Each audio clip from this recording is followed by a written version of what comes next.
आज से खांसी सर्दी यानी कफ सिरप आपको सीधे मेडिकल स्टोर से नहीं मिलेगी। 16 जून 2026 से भारत सरकार ने इसकी खुली बिक्री पर पूरी तरह रोक लगा दी है। अब आपको सावधान रहना होगा।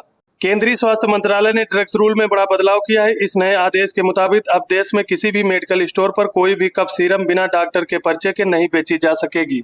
सरकार ने यह नोटिफिकेशन 9 जून को तैयार किया था, जो आज से देश भर में लागू हो जाएगा।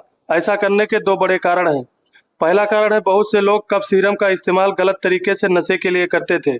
दूसरा, बिना डॉक्टर की सलाह के सिरप पीने से लोगों की सेहत और बच्चों के अंगों पर गंभीर असर पड़ता था। ध्यान रखें, दवा बंद नहीं हुई है। आपको खांसी जुकाम होने पर पहले डॉक्टर से पर्चा बनवाना होगा, तभी मेडिकल स्टोर वाला आपको सिरप देगा। इस जरूरी जानकारी को सबके साथ शेयर करें। ऐसे ही खबरों के लिए हमें फॉलो और सब्सक्राइब करें।